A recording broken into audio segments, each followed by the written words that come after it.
Shalom bro dan sis yang terkasih, salam sukacita.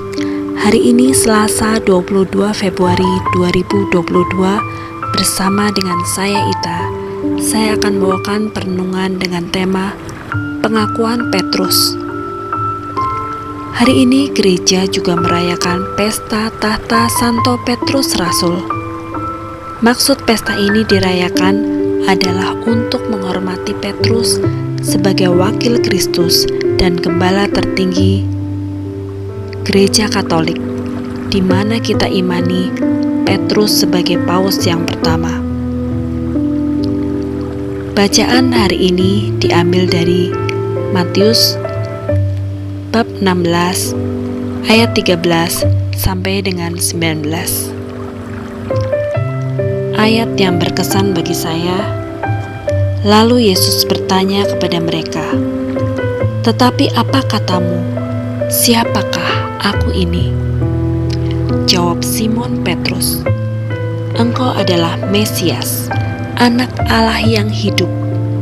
Kata Yesus kepadanya, "Berbahagialah engkau Simon bin Yunus, sebab bukan manusia yang menyatakan itu kepadamu, melainkan Bapa-Ku yang di surga. Dan aku pun berkata kepadamu, engkau adalah Petrus, dan di atas batu karang ini aku akan mendirikan jemaatku, dan alam maut tidak akan menguasainya." Bro dan sis, Simon adalah pribadi yang unik dan sangat menginspirasi dalam hal pertobatan. Nama asli dari Rasul besar ini adalah Simon, dan Yesus memberi nama Petrus yang artinya batu karang. Simon Petrus adalah murid Yesus yang pertama. Ia yang awalnya seorang yang penakut dan tidak mengakui Yesus sebagai guru, tapi setelah mengikuti Yesus dan banyak belajar pada Yesus, dia berubah menjadi sosok yang pemberani, pejuang iman. Pada saat Petrus mengaku bahwa Yesus adalah Mesias, Anak Allah yang hidup, disitulah Yesus menetapkan bahwa Petrus berdiri di atas batu karang, dan aku akan mendirikan gerejaku. Dari seorang penjala ikan berubah menjadi penjala manusia. Setelah peristiwa Pentakosta, Petrus yang pertama kalinya berkhotbah setelah kebangkitan Yesus, 3.000 jiwa bertobat dan dibaptis. Itu semua karena Roh Kudus bekerja atas hidup Petrus. Di akhir hidupnya, Petrus sebagai martir sudah tidak ada lagi ketakutan.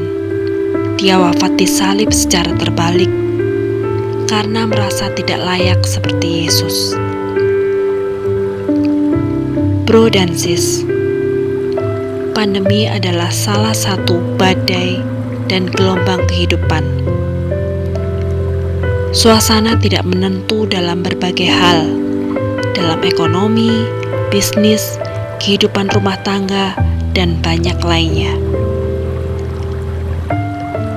Sekitar bulan Juni 2021, aku memutuskan untuk mengikuti sekolah evangelisasi pribadi dengan banyak pertimbangan.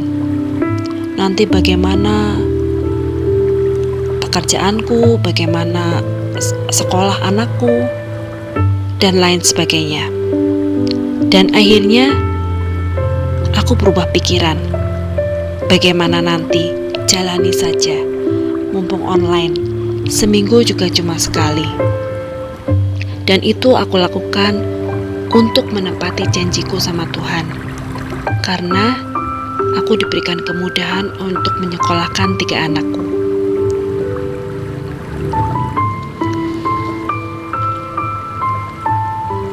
Desember,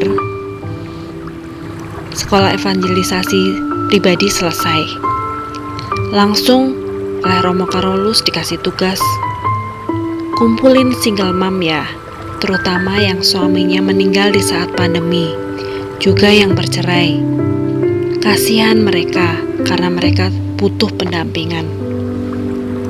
Dan akhirnya melalui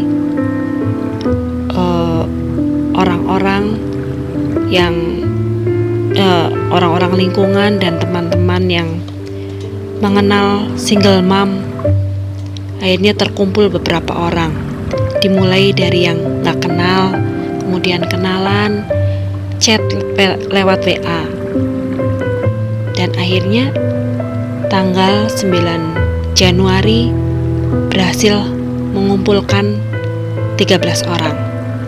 Suatu sukacita yang besar bisa mendengarkan mereka semua sharing satu sama lain, di mana kita semua bisa nangis dan ada kelegaan.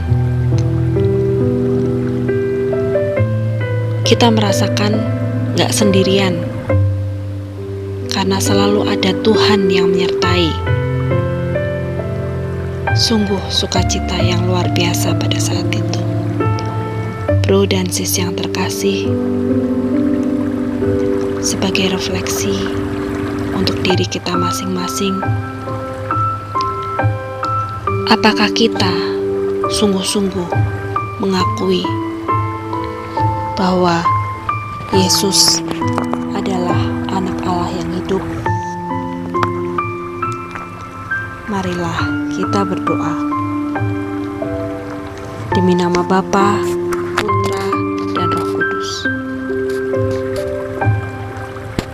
Tuhan Yesus, Santo Petrus telah memberikan teladan bagi kami dalam membangun iman. Bangkitkan iman kami, kuatkan kami jika kami jatuh. Kami bisa terus berdiri di atas batu karang bersamamu, sebab Engkaulah Tuhan dan Juru Selamat kami. Amin. Demi nama Bapa, Putra, dan Roh Kudus. Amin. Salam sukacita, berkah dalam.